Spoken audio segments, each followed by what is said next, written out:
Namaskar and welcome to Sansad Television. I am Vishal Dahiya and you're watching our show Perspective, where we bring you detailed analysis of key national and international issues. Today we're going to talk about India-Nepal bilateral relations. Now, as close neighbors, India and Nepal share unique ties of friendship and cooperation characterized by an open border and deep-rooted people-to-people context of kinship and culture. Nepal shares a border of approximately 1,850 kilometers with 5 Indian states: Sikkim, West Bengal, Bihar, Uttar Pradesh and Uttarakhand. Now, there has been a long tradition of a free movement of people across the border between both the countries. The multifaceted relations between the two nations have been given a renewed momentum in the last few years through intensified high-level political exchanges and regular meetings of bilateral mechanisms across diverse sections of cooperation. Prime Minister Narendra Modi visited Lumbini in Nepal on Monday, where at least 6 MOUs were signed between both the countries. This is considered to be a short but significant visit. His Nepali counterpart, Sher Bahadur Deuba, had also visited India in April this year. In today's episode, we'll discuss and analyze the bilateral relations between India and Nepal and how are they moving ahead. And for more on this, we're joined by a distinguished panel of experts. Let me first introduce them to you, beginning with, we have with us in the studio Mr. Ranjit Ray. He's former ambassador of India to Nepal. Welcome, Ambassador Ray, to Sansad Television Studios. We're also joined by Dr. Shriram Cholia, foreign affairs expert, and Mr. C.K. Lal, a senior journalist and political analyst from Kathmandu, Nepal, is also joining us. Welcome, both of you gentlemen, as well to Sansad TV. Let me begin with you, Ambassador Ray, and let's start by, building a bit of a foundation to the discussion by trying to understand a bit more about these historical ties between India and Nepal, and they go way back. Our two countries are really connected through history, through culture, through our religious traditions, through the open border, through ties of family and kinship. So it's a very, very close, very intimate relationship. We worship the same gods. There's a lot of interaction, a lot of Nepalese students study in India, so it's a very close historic relationship. But any close, even intimate relationship needs to be nurtured. And that's why it's so important to have these visits at high political levels. And I think this visit to Lumbini and the earlier visit of Prime Minister Deuba demonstrates the importance of this kind of interaction to keep the relationship on an even keel. Okay. We'll come to that as well. As since you mentioned about that particular visit, let me bring in Mr. C.K. Lal here. Mr. Lal, Prime Minister of India visiting Lumbini, a short but significant trip it is considered and reported to be. Earlier, your Prime Minister was also in India in April first week, and therein also a lot of discussions had happened. Where do we stand on various aspects, and specifically the significance of these two visits? Because we've been talking about how high-level interactions have increased over the last few years to give impetus to the already strong, foundation India-Nepal relations have. Usually, for any Nepalese Prime Minister, New Delhi is first port of call whenever they start their foreign visit. So there is nothing strange in Mr. Deuba going to New Delhi. Indian Prime Minister, for reasons of size and priority, when Prime Minister Chandrasekhar came in early 1990s, it was after 14 years. When Prime Minister Narendra Modi came to Kathmandu in 2014, it was after 17 years. So it's a good news that Prime Minister Modi, in his second term for the first time, but altogether for the 5th time, he's here. So, as Ambassador Ray rightly pointed out, intimate relationship, and intimate relationships require constant nurturing, which usually mutual. We have been failing on that. It's good that we are doing it, and it is being reciprocated in equal measure from the Indian side. Of late, there has been some cooling off between India and Nepal, especially after the revision of maps on the western Nepal-Uttarakhand border that has begun to normalize, and a visit of Prime Minister Narendra Modi in that respect to Lumbini is a welcome stay. Okay, okay. Dr. Cholia, since Mr. Lal mentioned those cooling off instances, and then of course hiccups are always there in any relationship, specifically in a bilateral relation between two nations. So, from that point of view, if we have to understand where do we stand, how are we moving ahead, and of course there are a lot of mutual beneficial avenues for both India and Nepal. The closer you are, Mr. bigger Lal, the chances of misunderstanding. I'm sorry. It was that question directed to... well, that was for Dr. Cholia, but you're most welcome to respond to it first, and then we can have Dr. Cholia's reaction as well. Yeah, so, I'm sorry, Dr. Cholia, I just interrupted. I thought it was directed at me. Whenever the relationship is so close and multifaceted, cultural, diplomatic, economic, geostrategic, so chances of misunderstanding also increase. We should not be kind of frightened by those misunderstandings, but make effort to normalize that, so that if there is a cooling, attempts have to be made to warm them up once again. Okay, okay. Dr. Cholia, To you, Dr. Cholia. your response to that, and Mr. Lal has put it very beautifully here, that of course these are instances which will be there in almost all bilateral relations. Sure. I mean, Vishal, the thing is, Prime Minister Modi going 5 times in the last 7.5 years to Nepal itself shows how much importance he has given to our small Himalayan neighbor.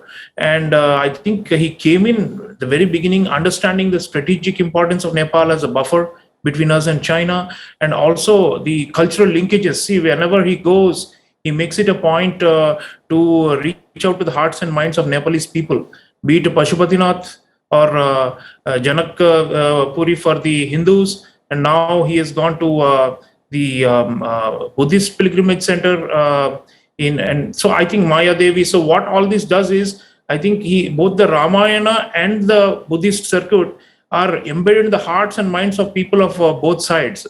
So I think he has been able to really harness it in a very visible way, which earlier leaders were not doing. Okay. So the neglect of the past by India, I think the Nepalese elites especially used to resent it. But now there is no neglect, there's total attention. And that's a very important high-level signal. And like you said, it's also leading to a lot of new initiatives. I mean, the cultural linkages, the opening of this new Buddhist center, and also the educational exchanges, the new chairs that Indian Council for Cultural Relations is setting up in Nepal, in various universities. All these show that we are focusing on the intangible aspects also. Okay. It's not just a trade. I mean, hydroelectric power is there, of course, and we want to import hydroelectricity from Nepal, like the way we have been doing from Bhutan. We want to connect Bhutan and Nepal, landlocked countries, with Bangladesh in a virtuous circle, what we call the BBIN, Bhutan, Bangladesh, India, Nepal. So a lot of good things are happening. I think Bangladesh was the model really for connectivity and for mutual understanding. Now we are doing the same with Nepal, and this is really neighborhood first in action. And we have not just stuck to the rhetorical side of it. We are making sure that all the sensitive aspects are being dealt with on the side. But the main things which have always the roti beti ka rishta, or as we used to call it, Nepal and India, we are making sure that those remain strong, because both strategically and culturally, Nepal and India are inseparable. And that's the message, I think, the bigger message that comes from Prime Minister's visit. Indeed, indeed. That's the larger message there. Ambassador Dey, you've been there as India's representative. And of course, civilizational, cultural, people-to-people contact, as both Mr. Lal and Dr. Cholia were referring to, you were also earlier pointing out, they're the bedrock of, this relationship. But then the important aspects are, of course, also, cooperation on water resources, power sector, and various other aspects. We've shown how we care and how much do we care about our neighbor during the COVID pandemic as well. So where do we stand on key aspects, trade, water, power, and other areas of cooperation between both nations? So let me say that, our civilizational and, familial ties are the bedrock of the relationship. But, the world is changing. There are young people in Nepal, young people in India. They have a lot of aspirations, different aspirations. So I think we need to anchor this relationship really in the economic partnership between our two countries. And I think the vision that is being laid out, Professor Chaulia also referred to it, is to have this common, interconnected, interdependent economic space where each country can exploit, its full potential and trade with each other. So hydroelectricity, for instance, is extremely important. Nepal can produce electricity, sell to India, sell to Bangladesh. Bhutan can do the same. We've started direct bus services between various countries. There are rail interconnections that are being developed. So the whole idea is to tie in these countries economically, and hopefully this will have positive spin-offs in terms of the politics. Okay. So I think the future, while stressing this civilizational heritage, is very, very important. There's no doubt about it. And the people-to-people linkages, we need to anchor the relationship in today's economics. Okay. Today's economics is the key word there. Mr. Lal, we would like to understand it from Nepal's perspective as well. And as Ambassador Ray is referring to, there's a younger generation, a lot of aspirations there. And of course, the cultural and civilizational, roots will continue to exist and will become stronger bonds with time as well. But then the aspects where Nepal is looking forward to much more better coordination and cooperation with India.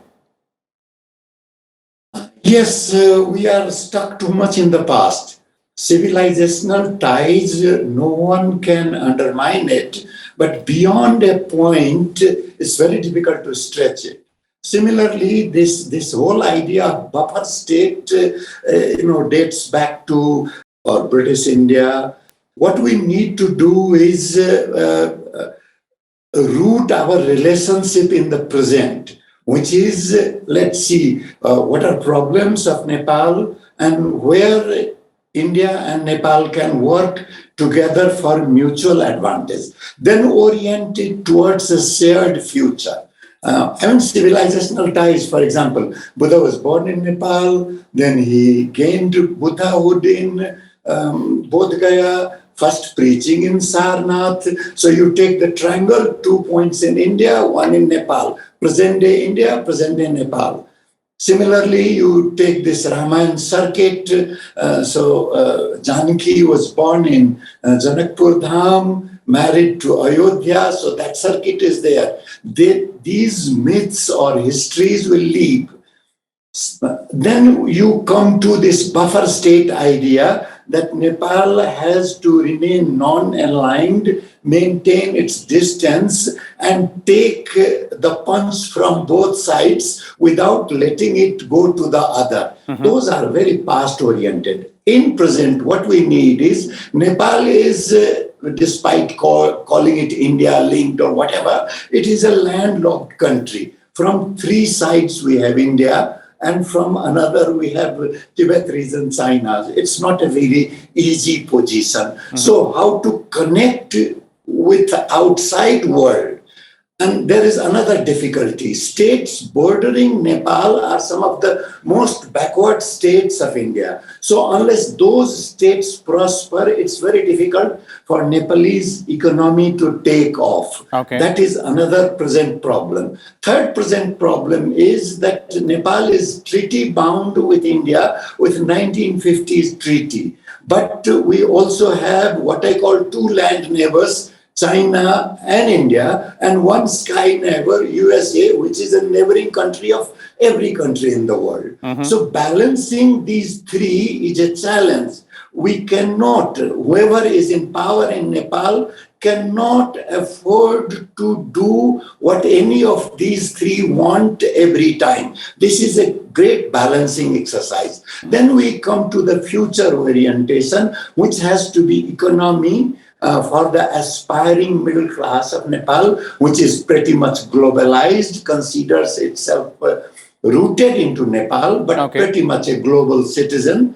So it is concerned about issues such as climate change, issues such as inclusion, participatory democracy, secularism, rather than just celebrating Janakpur and Lumbini or Muktinath. So these are issues of the aspiring middle class of Nepal. Okay. Those also have to be taken into account.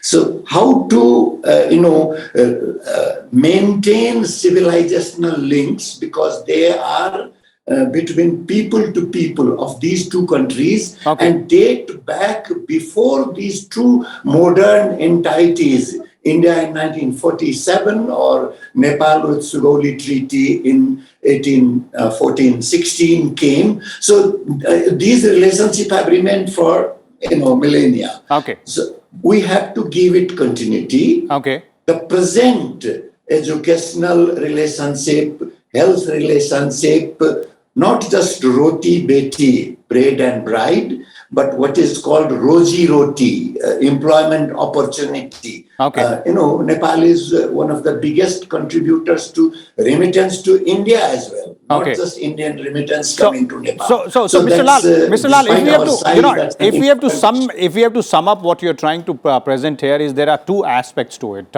economic and geostrategic as well. Let me bring in both Dr. Chaulia and Ambassador Ray here as well. Dr. Chaulia, I'll first bring you in.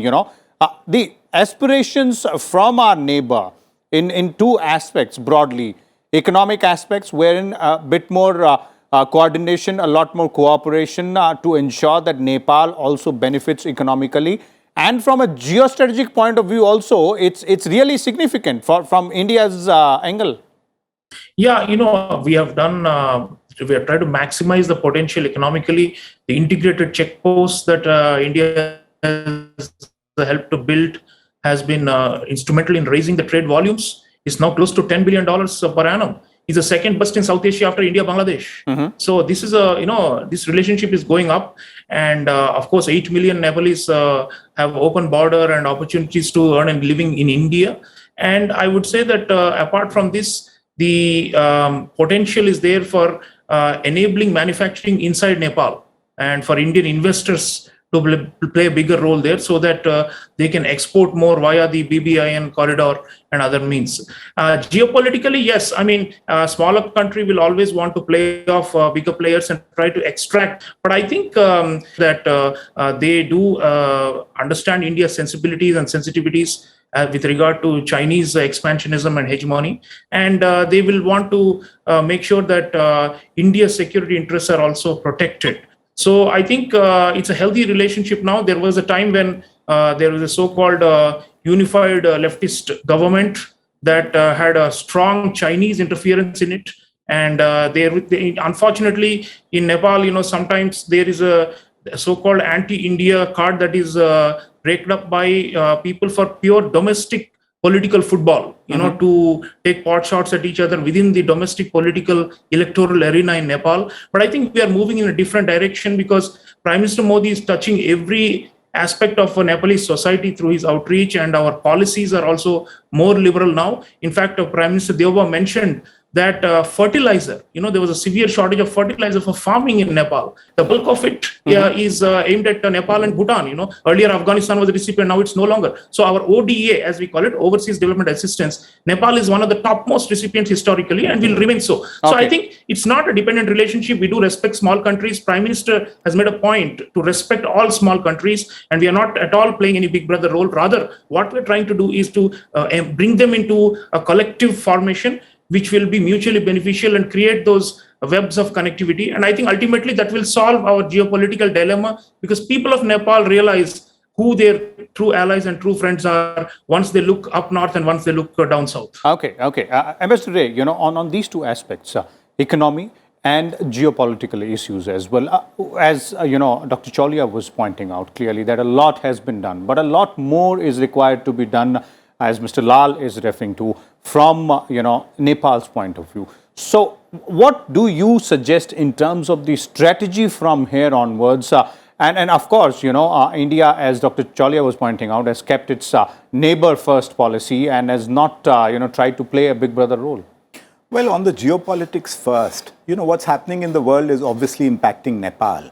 So there are two types of contestations for influence that are going on. One is between the US and China. And this is also playing out in Nepal in terms of, the Belt and Road Initiative of China versus the MCC grant initiative of the US. And, this created a lot of debate and polarization within Nepal. And then, of course, there is the India-China relationship, which is at a pretty low level these days. And this naturally also has implications for Nepal.